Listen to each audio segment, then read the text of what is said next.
Chapitre 14. La deuxième journée se passa comme la première. Les singes ne s'occupèrent de nous que pour nous apporter à manger.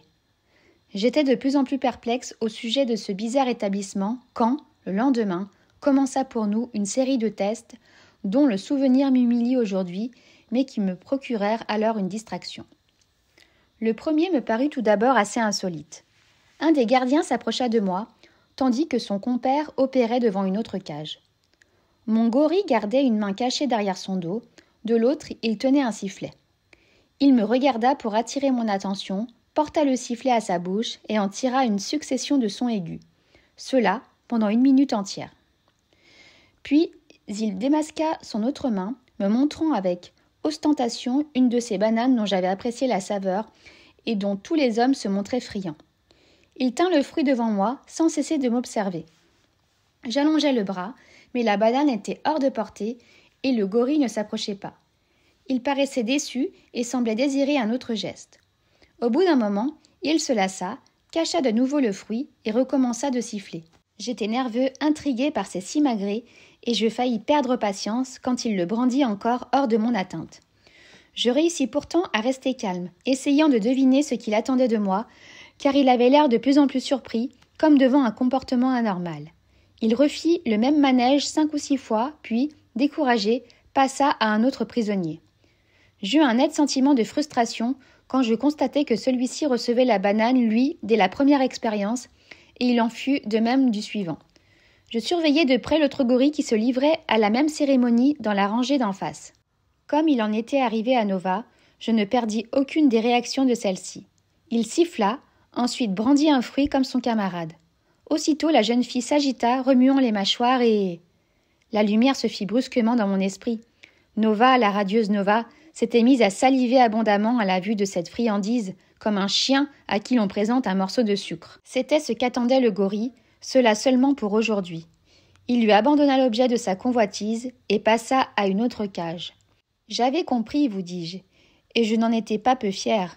J'avais entrepris autrefois des études de biologie et les travaux de Pavlov n'avaient pas de secret pour moi. Il s'agissait ici d'expérimenter sur les hommes les réflexes qu'ils avaient étudiés sur les chiens.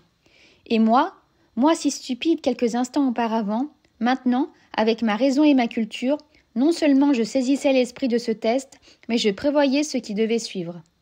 Pendant plusieurs jours peut-être, les singes opéraient ainsi. Coup de sifflet, puis présentation d'un aliment favori, celui-ci suscitant la salivation chez le sujet. Après une certaine période, c'est le son du sifflet seul qui causerait le même effet. Les hommes auraient acquis des réflexes conditionnés suivant le jargon scientifique. Je n'en finissais pas de me féliciter de ma perspicacité et n'eus de cesse que je n'en eusse fait étalage. Comme mon gorille repassait devant moi, ayant fini sa tournée, je cherchais par tous les moyens à attirer son attention. Je tapais sur les barreaux, je lui montrais ma bouche avec des grands gestes, si bien qu'il daigna recommencer l'expérience. Alors dès le premier coup de sifflet, et bien avant qu'il eût brandi le fruit, je me mis à saliver avec rage, à saliver avec frénésie, moi, Ulysse Mérou, comme si ma vie en dépendait, tant j'éprouvais le plaisir à lui prouver mon intelligence. En vérité, il parut fort décontenancé, appela son compagnon et s'entretint longuement avec lui, comme la veille. Je pouvais suivre le raisonnement simpliste de ces lourdeaux.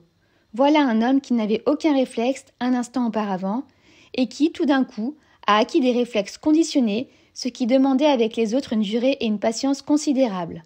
Je prenais en pitié la faiblesse de leur intellect, qui les empêchait d'attribuer la seule cause possible à ce progrès subi, la conscience. J'étais certain que Zira se fût montrée plus fine. Cependant, ma sagesse et mon excès de zèle eurent un résultat différent de celui que j'escomptais. Ils s'éloignèrent en négligeant de me donner le fruit que l'un d'eux croqua lui-même. Ce n'était plus la peine de me récompenser, puisque le but recherché était atteint sans cela.